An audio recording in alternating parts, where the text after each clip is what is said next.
Continue. Yeah. When we whispers the summer filling the air. When whispers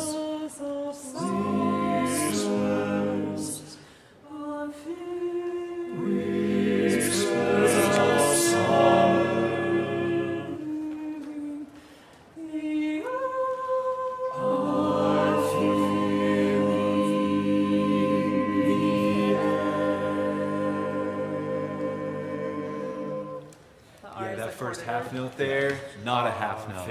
Leads you to just a quarter note. Are feeling.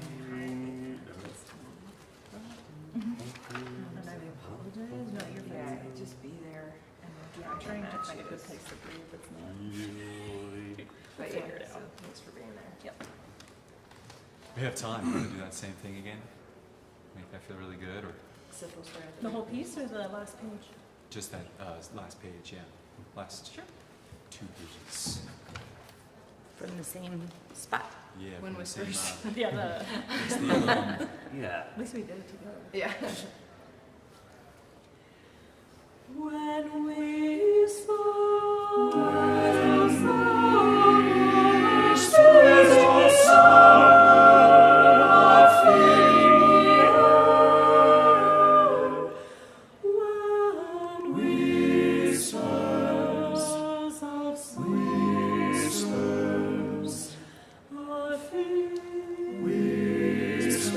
of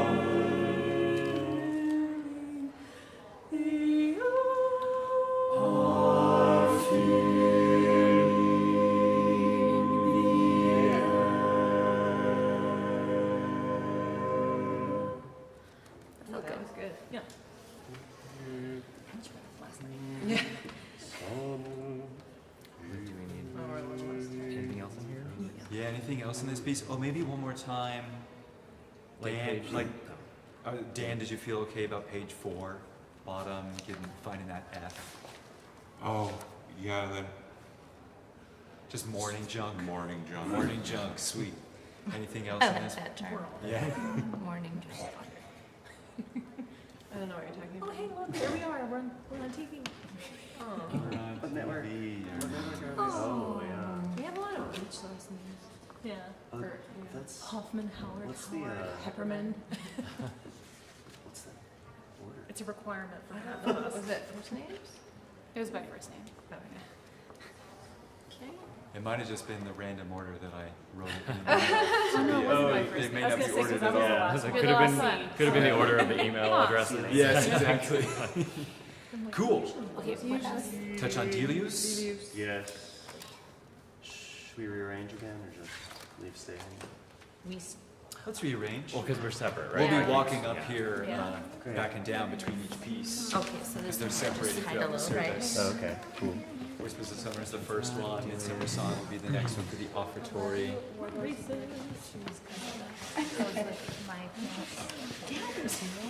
I almost had to write last night because my feet were so swollen. They're still a little puffy. It's okay. There we go. Yeah, totally coordinate.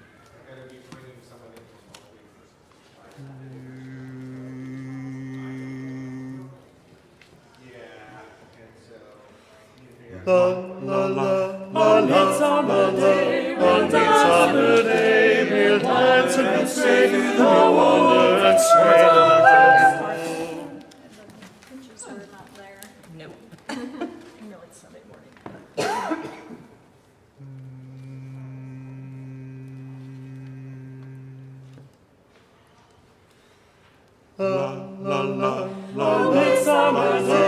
On midsummer day, we'll dance and we'll sing, and we'll wander and stray through the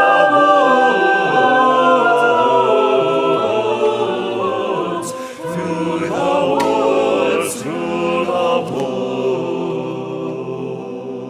woods. La la la la la la la la la la la la la la.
dance and we'll kiss whilst it's youth, love and bliss, and the night is not far away. Hey ho, hey ho, hey ho, hey ho, hey ho. The night is not far away. Hey ho, hey ho, hey ho, hey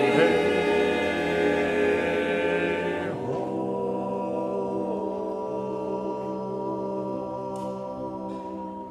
Sorry, I didn't breathe before going into that.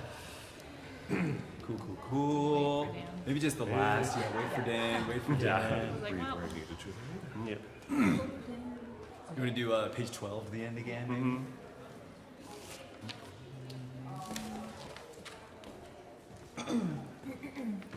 Who's a sea enough? Edge of page 12. Sorry.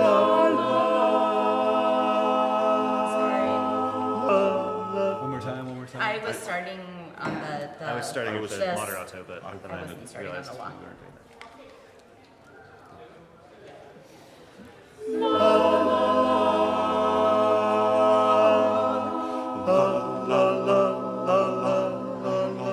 that. We'll dance and we'll kiss whilst it's youth, love and bliss, and the night is not far away. Hey ho, hey ho, hey ho, hey ho, hey ho.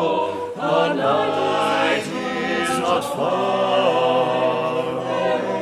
Hey ho, hey ho, hey ho, hey.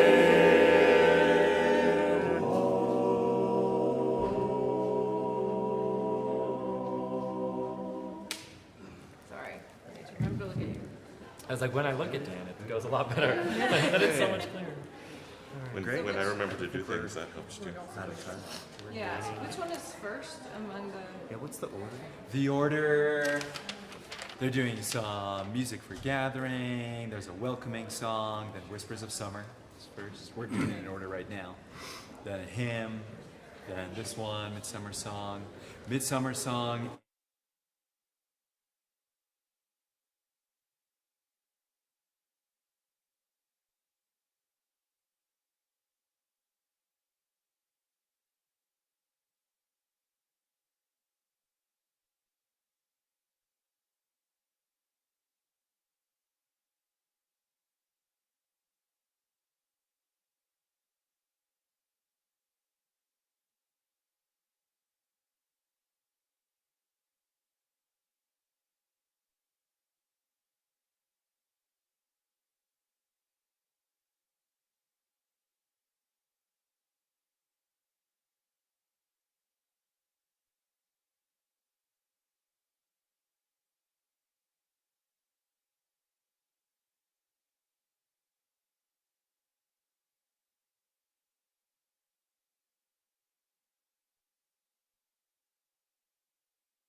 morning.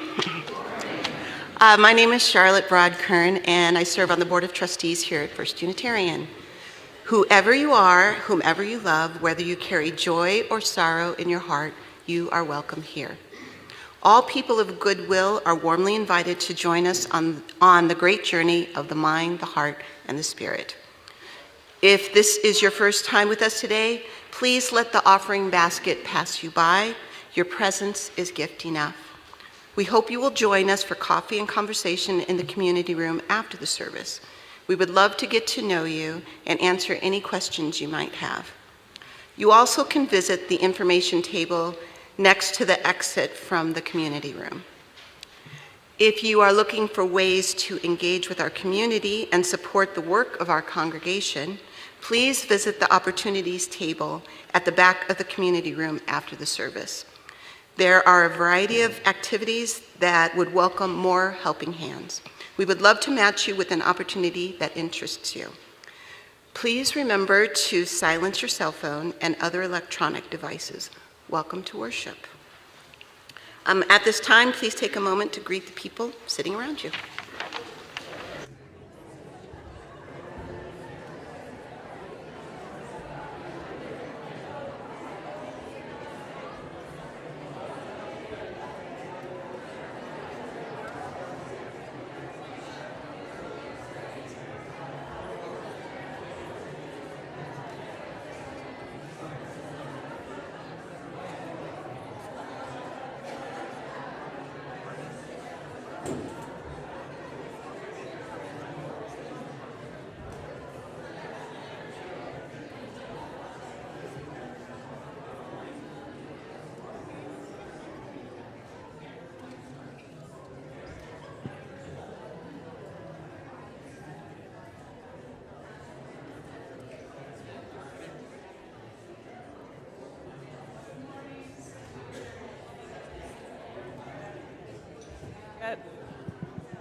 Hello, hello, there we are. Good morning, everyone.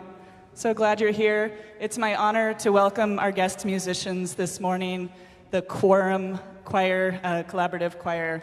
You'll be hearing them in just a moment. But for now, welcome here. Whoever you are, wherever you are joining us from, you are welcome here. Please join us in singing our song of welcome.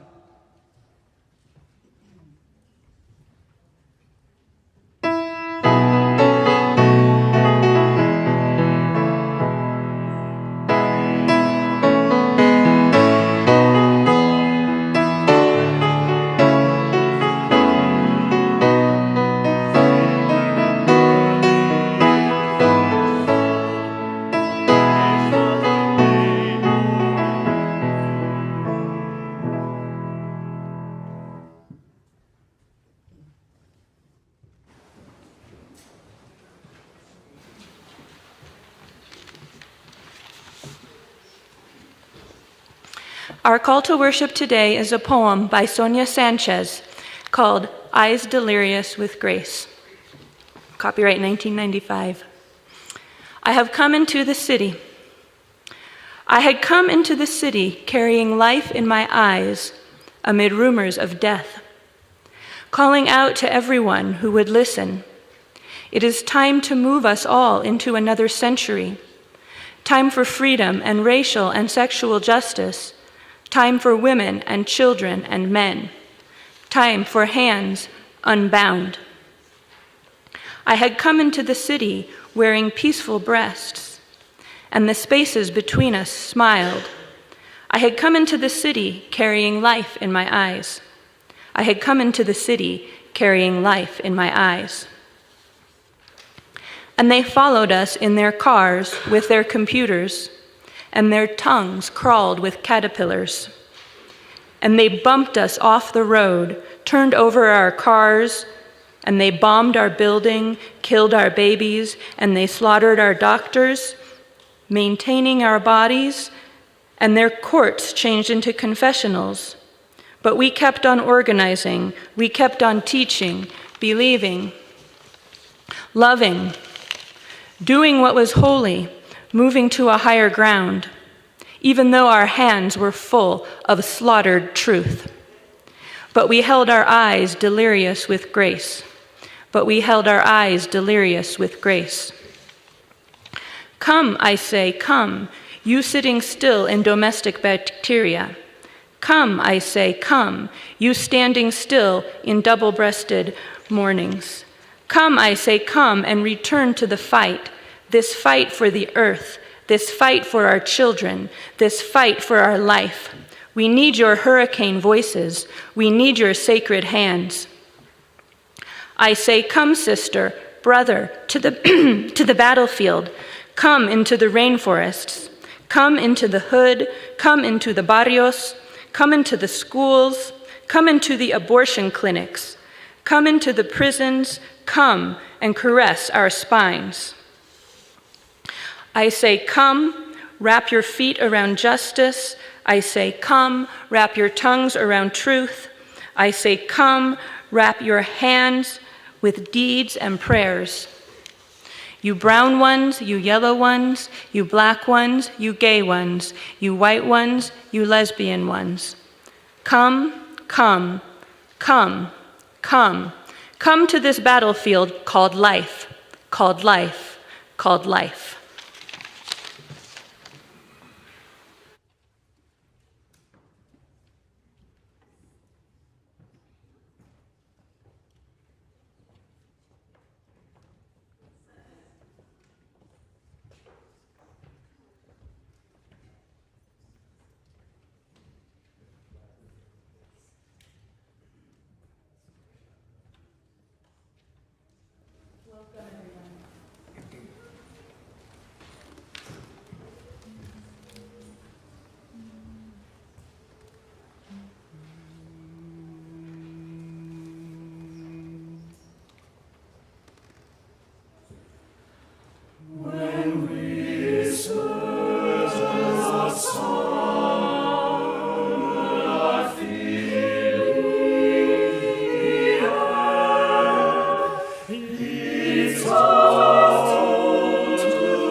Well, that was beautiful.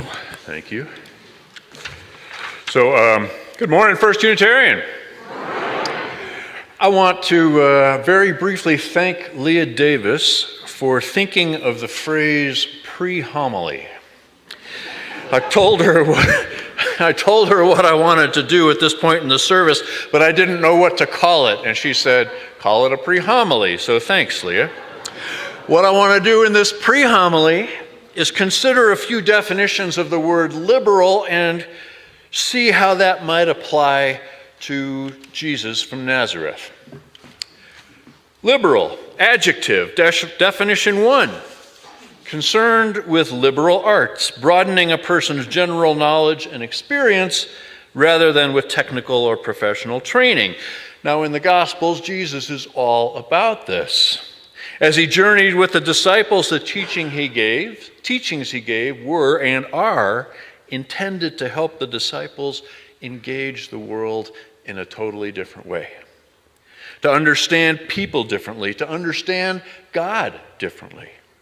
He exposed them to a whole different way of being and living. He asked them rhetorical questions, demonstrated love, miracles, service, compassion. He challenged their fears and encouraged them to try things for themselves.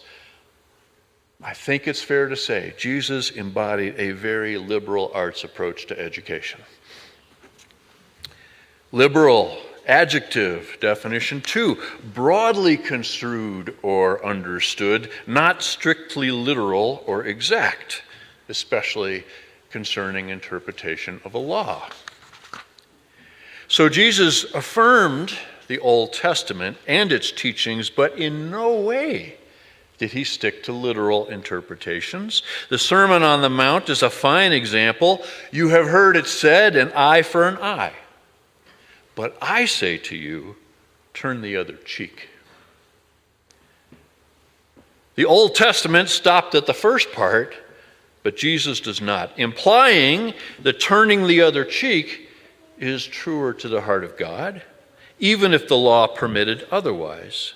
Notice that Jesus' liberal interpretation did not loosen the moral responsibility to love one another, but rather the liberal interpretation held up a much higher demand of love. Liberal, adjective, definition 3. Open to new behavior or opinions and willing to discard traditional values. Well, in that sense, Jesus was like over-the-top liberal. He actively threatened and undermined the structures and hierarchy of religion as it existed at the time. His harshest critiques were reserved for the publicly pious. In almost every way, his life and ministry turned the Jewish religious landscape upside down, and in this way, he was the most progressive of progressives regarding religion and its structures. Challenging social norms, he ate with sinners, touched lepers, sat with supposedly promiscuous women. He had a reputation as a drunkard because of who he hung around with.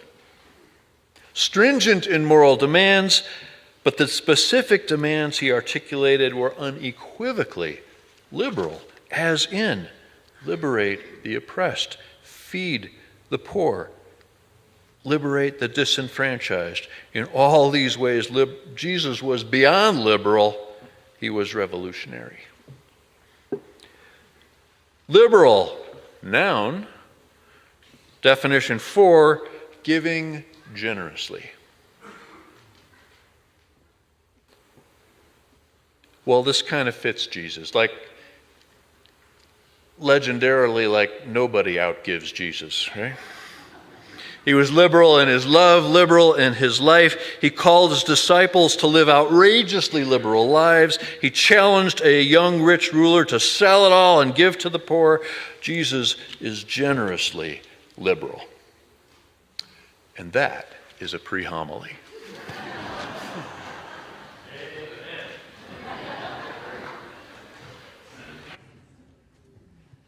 Please rise in body or in spirit and join us in singing Spirit of Life. It's number 123 in your gray hymnal if you want to follow along on the music, or the lyrics will be up on the screens.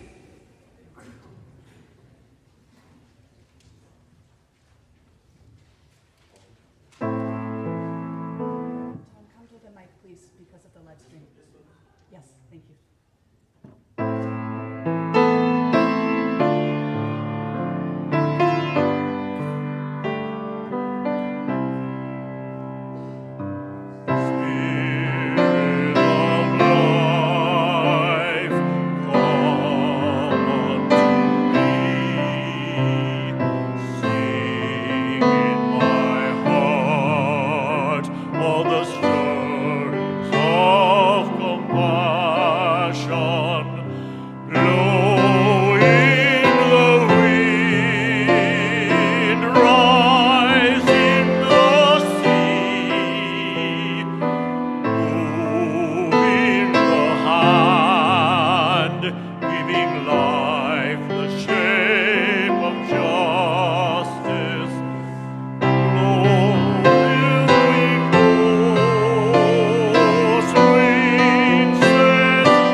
Good morning, First Unitarian.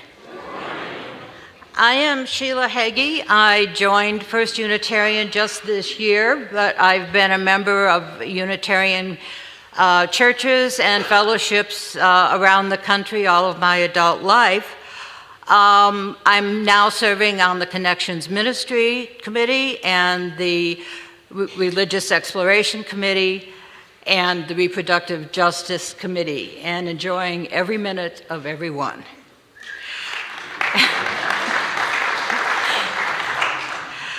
When I was asked to elicit the giving today, I had to do a little, thought I would do a little historical research, very, very little, so don't try to get me on my facts. About giving in the Christian tradition. And I found some verses from the Old Testament, which of course dealt with tithing, and said that you had a duty to give at least 10% of your wealth. And then anything on top of that, would be voluntary. But then in the New Testament, I began to see verses that dealt with the attitude toward giving. Generosity, as Mike mentioned, rather than dealing with the amount of what you gave. And I found one verse in 2 Corinthians 9:7, which really resonated with me. And it says, "Each man should give what he has decided in his heart to give, not reluctantly or under compulsion, for God loves a cheerful giver." Of course, today we would use more inclusive gender language, and we might choose a term other than God, depending on what our beliefs are. But the message that giving should be heartfelt still rings true. Whatever you can afford to give today, I hope you will give cheerfully, even joyfully, to our church, which gives us so much in return. Thank you.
On midsummer day, we'll dance and we'll play, and we'll wander and stray through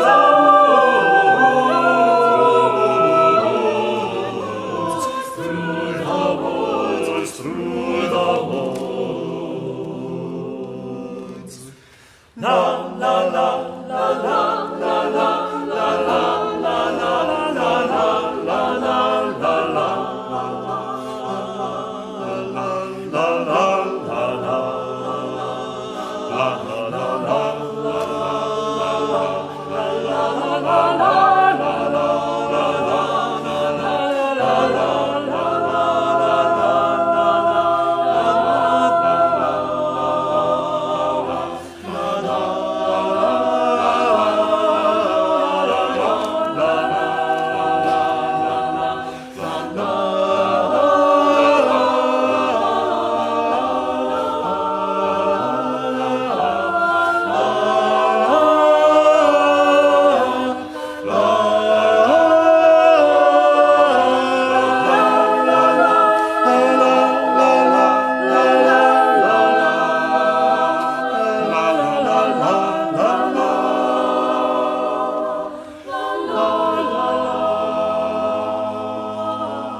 We'll dance and we'll kiss whilst it's youth, love and bliss, and the night is not far away. Hey ho, hey ho, hey ho, hey ho, hey ho.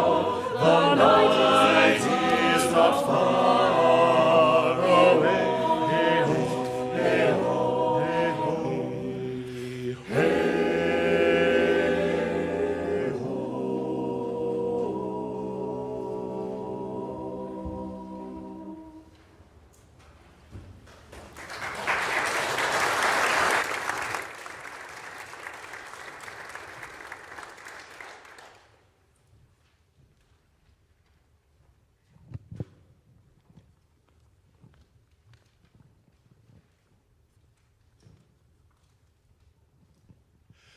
Your gifts this morning, freely given, maybe cheerfully given, are gratefully received. Thank you for your contributions, your generosity to support the life and work and the ministry of our congregation. Thank you.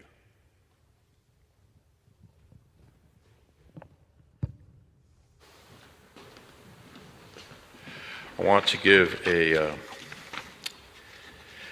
give a shout out and an acknowledgement to our own Arnie Carter. Where are you, Arnie? Over here.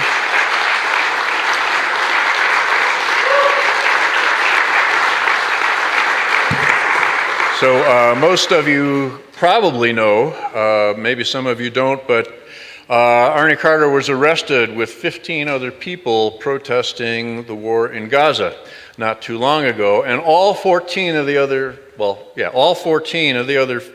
people took a plea deal, but not Arnie.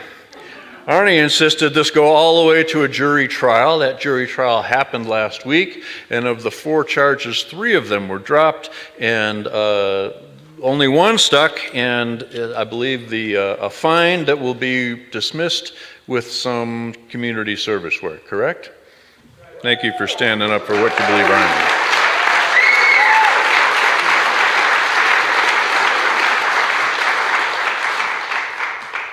I want to put out a word of gratitude, I guess, that more people were not hurt yesterday at the political rally for Donald Trump.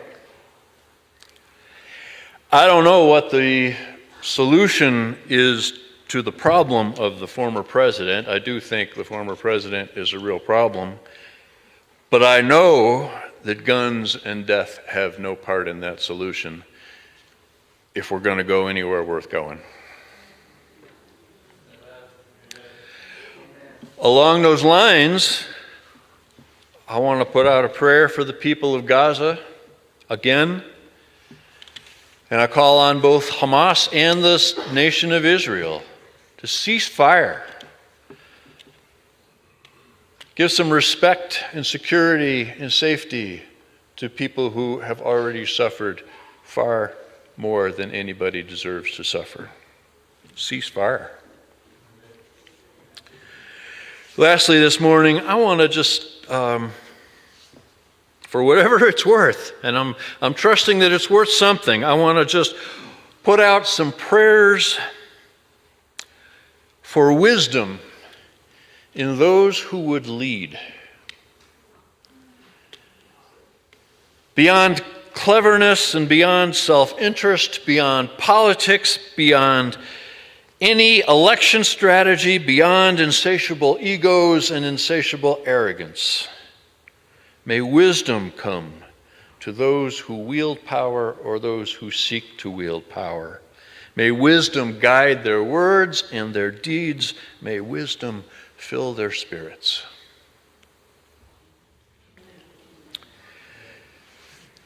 So our prayer today, again, maybe a mini pre-homily too, is from Matthew chapter 5. When Jesus saw the crowds, he went up the mountain, and after he sat down, his disciples came to him. He began to speak, and he taught them, saying, "Blessed are the poor in spirit, for theirs is the kingdom of heaven. Blessed are those who mourn, for they will be comforted. Blessed are the meek, for they shall inherit the earth. Blessed are those who hunger and thirst for righteousness, for they shall be filled. Blessed are the merciful, for they shall receive mercy. Blessed are the pure in heart, for they will see God. Blessed are the peacemakers, for they will be called the children of God. Blessed are those who are persecuted for righteousness' sake, for theirs is the kingdom of heaven. Blessed are you when people revile you and persecute you and utter all kinds of evil against you falsely on my account. Rejoice and be glad, for your reward is great in heaven, and you stand in the way of prophets and saints before you." Amen.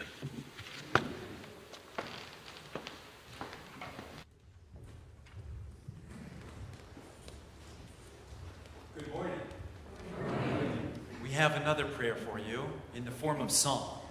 The text to this song is, "Oh, be swift to love, and make haste to be kind."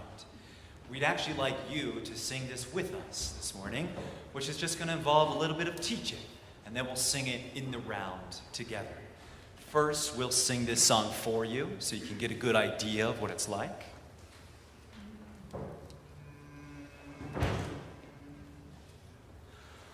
Oh, be swift to love,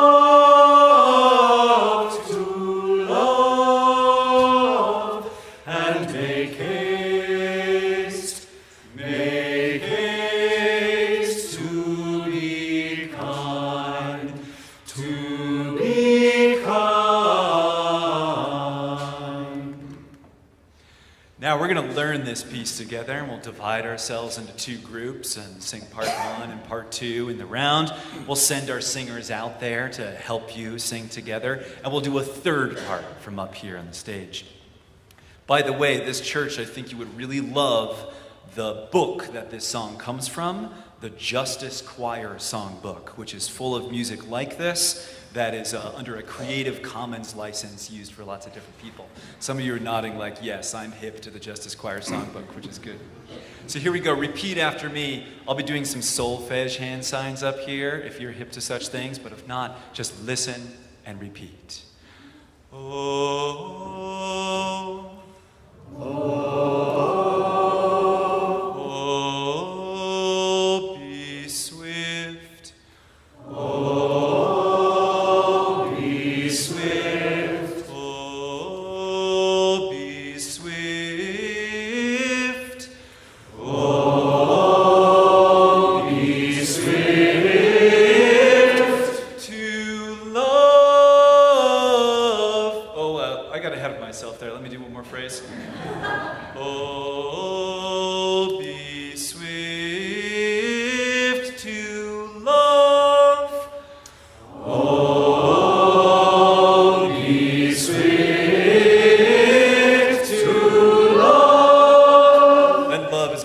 fall down like this. Love to, love to. So from the beginning, oh, be swift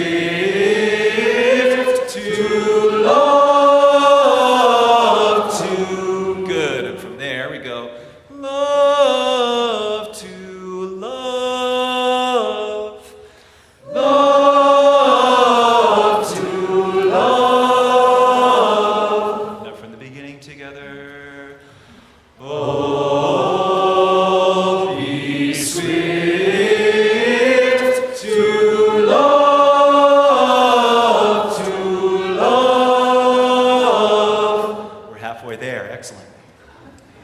And make haste, and make haste, make haste, make haste. Let's put those two make haste together.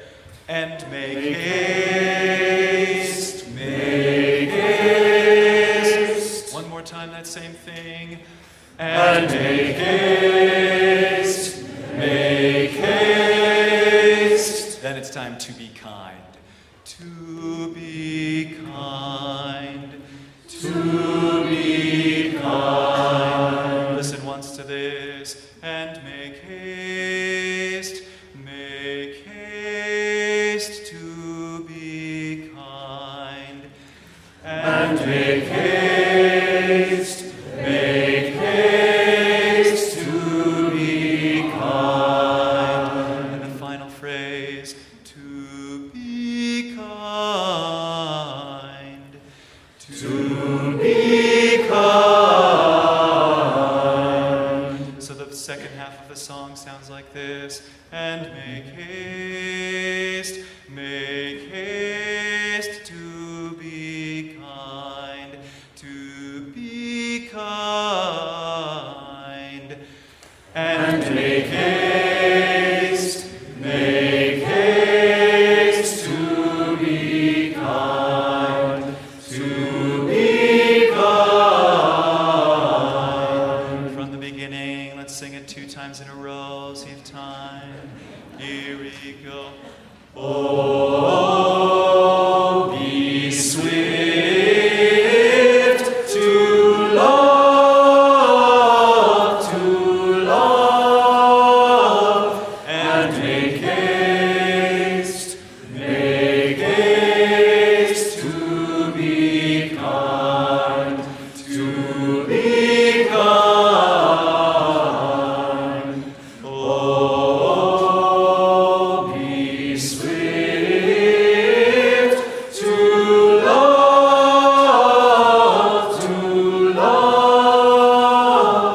and make haste to be kind, to be kind. Over here, y'all are going to be group 1. Congratulations, you have the easy part. You're going to start at the beginning and just sing through, repeating 3 or 4 times. Over here, your group 2, you're going to come in just a little bit later. They'll go, oh, be swift to, oh, and then we'll start. Singers, we come out and help out groups 1 and 2, and then some singers will sing group 3 from up here. You can ignore us. And now that you know the tune, you have a chance to let these words really sink into your heart. And for the whole day, the whole week, the whole year, be swift to love, make haste to be kind. Here we go. Ready, group 1? 1, 2, 3. Oh, be swift to love, be swift to love, be swift to love,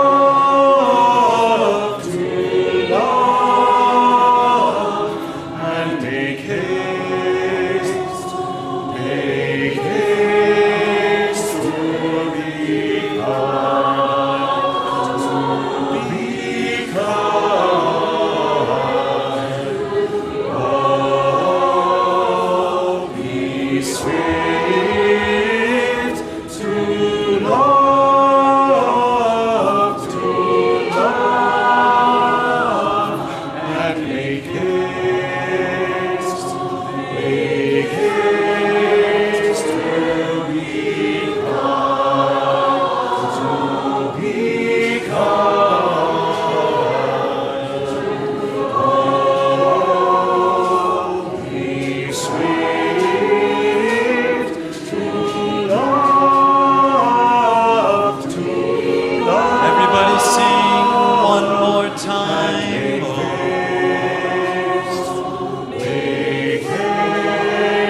Thank you for that.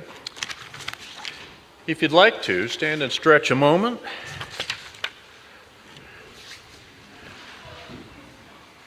I always believe in honoring our bodies whenever and however possible.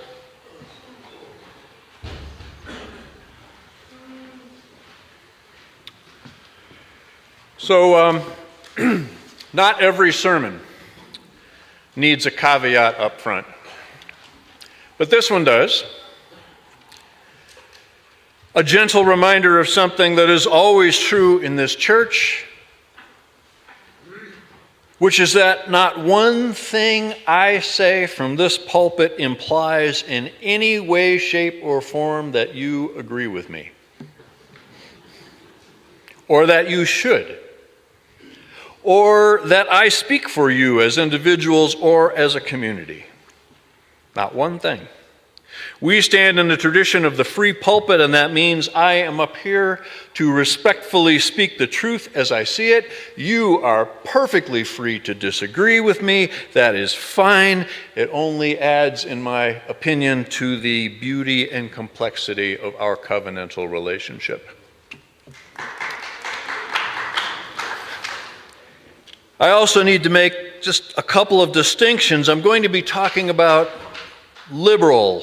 being liberal, and liberalism in general. But I do not want to confuse that in any way with the Democratic Party or any Democratic candidates who, in my opinion, are only liberal in highly selective areas or issues, and then only when it suits them.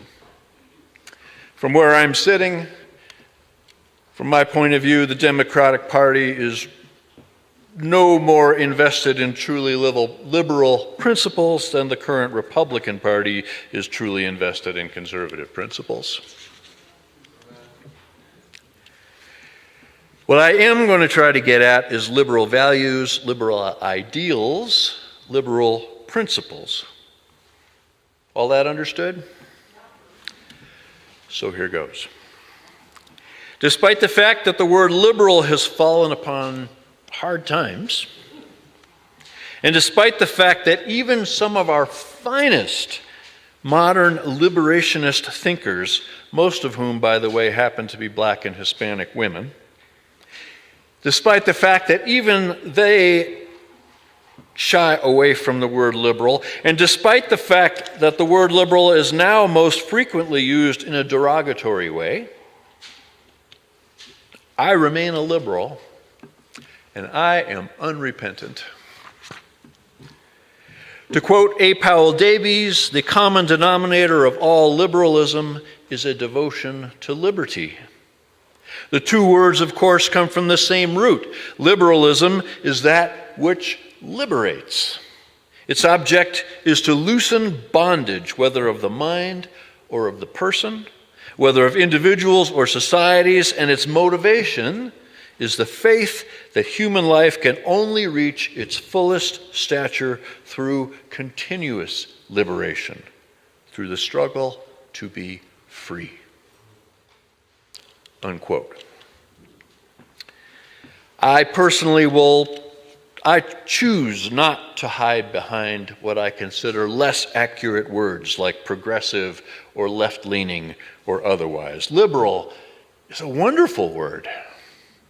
Liberation is a wonderful word, a rich, profound, meaningful word that stands for something priceless and irreplaceable, a word that's been on the cutting edge of the fight for a world that is more just, more fair, more accessible, and more free than any other ideology, any other political movement, or any other broad social identification, period, full stop. Liberal is also a complex word, often associated with divisive social issues, and it is not without its shadow side.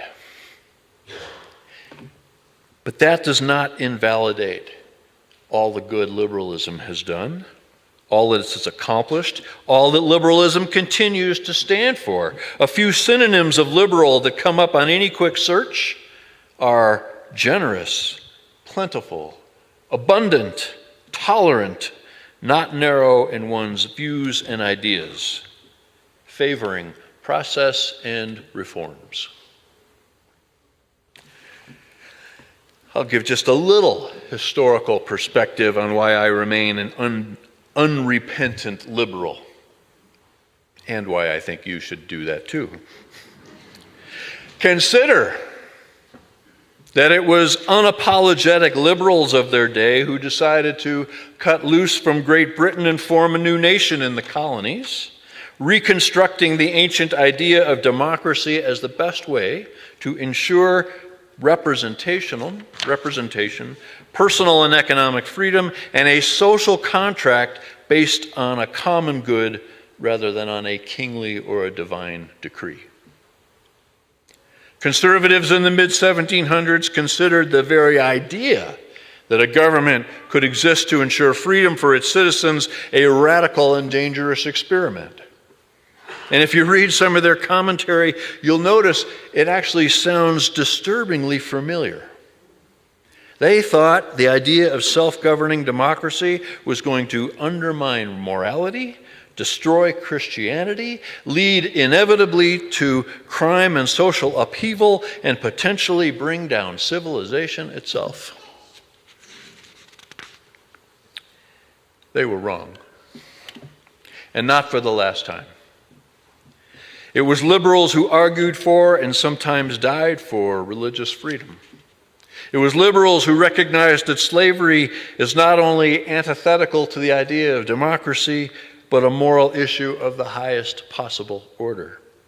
It was liberals who fought to create a decent public education system and make it available to every citizen. It was liberals who fought for the rights of workers to organize and earn a livable wage. It was liberals who fought for the rights of women to vote. Liberals who organized to reform squalid conditions in mental institutions. And liberals who created the Red Cross. And liberals who founded some of the institutions that even today ring out as the very epitomes of higher education and learning. Tufts University, Harvard, Yale, Stanford, Northwestern, the University of Chicago, and so on and so on. It was liberals who created antitrust legislation to limit the size and power of business monopolies, recognizing that unfettered capitalism favored the already wealthy and effectively institutionalized public poverty. It was liberals who created a public trust to protect personal bank accounts and savings plans from unscrupulous bankers and corporations. Liberals who created Social Security that has allowed millions to finish out their lives in dignity. Liberals who directed public money to public infrastructure that simultaneously employed millions of people during the worst depression the country's ever seen. It was liberals who created and pushed forward the civil rights movement, liberals who desegregated the schools, restaurants, swimming pools, and public transportation systems of this nation that for a great many people was not very great. It has been liberalism, believing in the necessity of personal freedom and social progress, that has made all of these things happen, and in broad terms, has literally defined the direction and sweep of American politics for over 250 years, not without its ups and downs, and not without several abject, shameful failures. I'm not saying liberalism is without inherent contradictions or insoluble problems, because it has both. Contradictions and insoluble problems. I am saying, as a guiding philosophy, it is simply the best thing humans have thought of yet, very possibly exemplified in this banner on our walls: all souls are sacred and worthy. Everyone, no exceptions.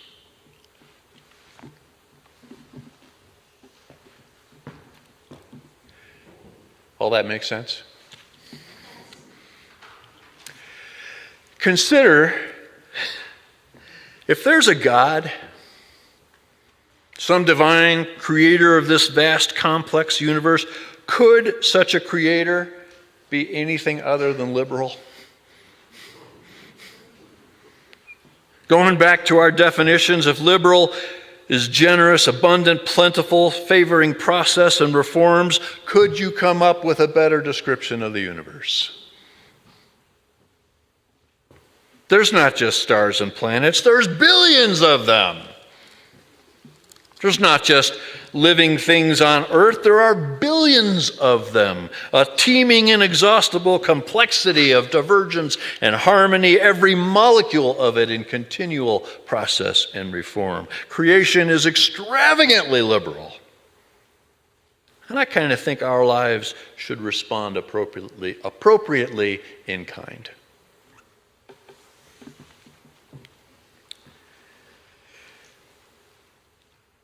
I should note,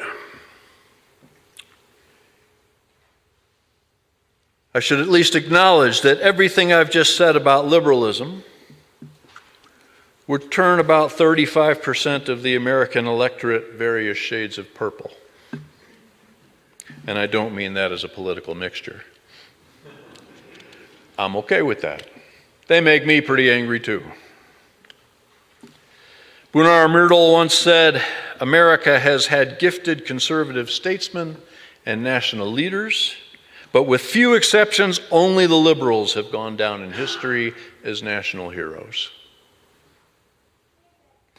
And I invite you to think virtually anyone in human history that continues to be widely admired.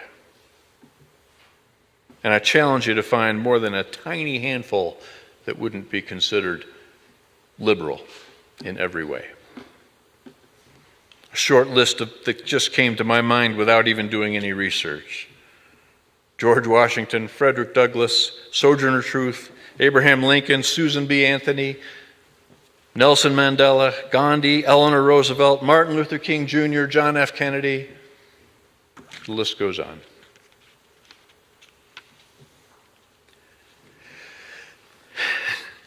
There's just a couple more observations in this soliloquy about liberalism that was intended to be a celebration, but I will admit has turned into a little bit of a rant.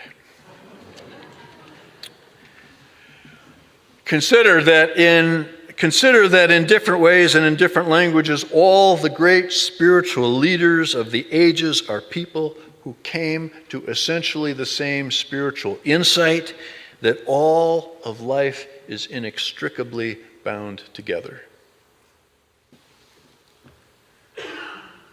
All of it independent, all of it as it must, will rise or fall together.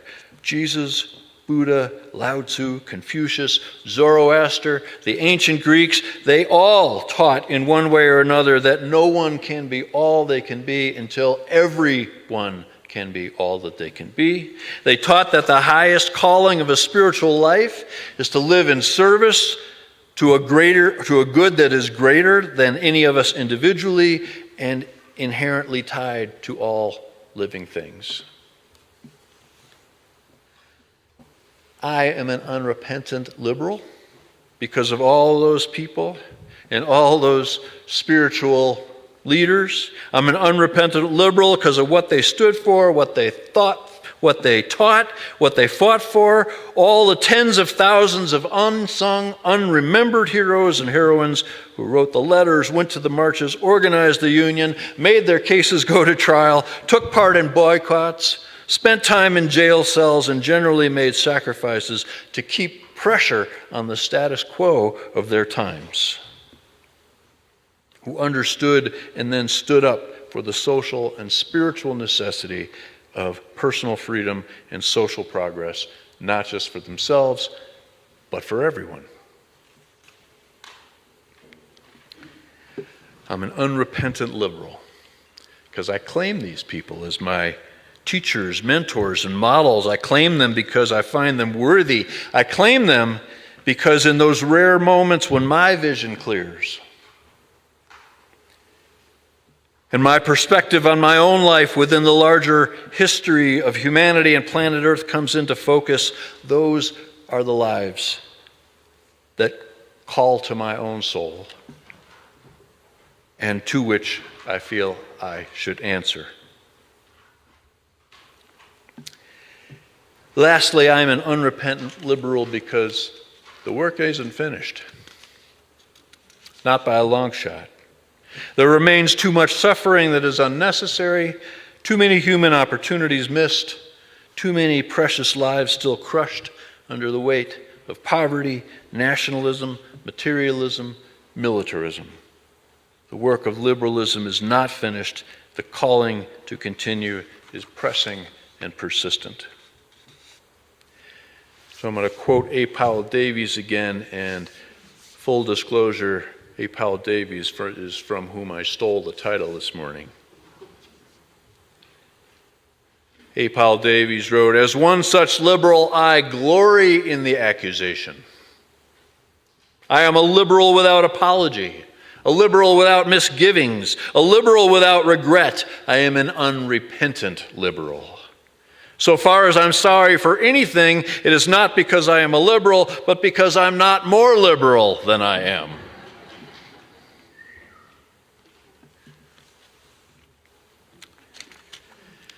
I've taken time this morning in our common communal life to hold up liberalism. Because even when it lapses into sentimental holier-than-thou condescension, and it does,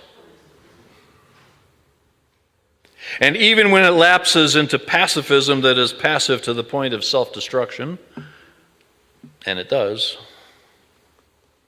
and even when it lapses into complacency and shallow platitudes, and sometimes it does, and even when it utterly fails to recognize its own blind spots, when it comes to racism, classism, sexism, ableism, or any number of other matters where lives are at stake, and it does fail,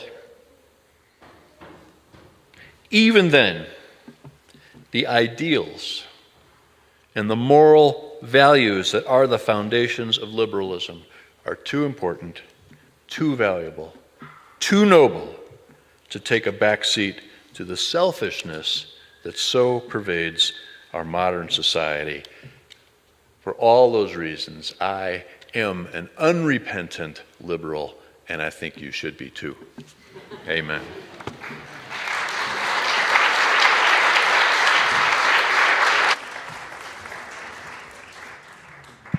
Please rise once again and join in singing number 211, "We Are Climbing Jacob's Ladder."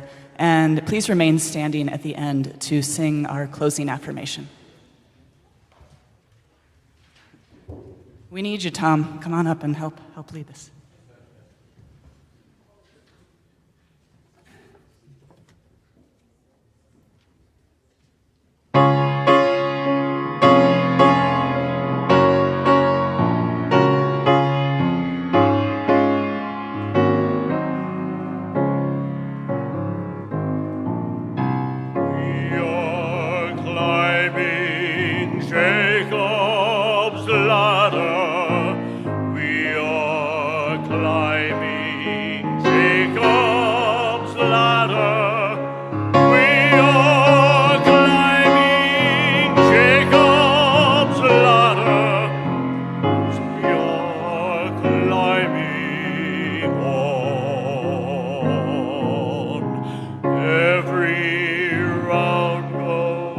Higher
as we say, be noble, for you come from the stars.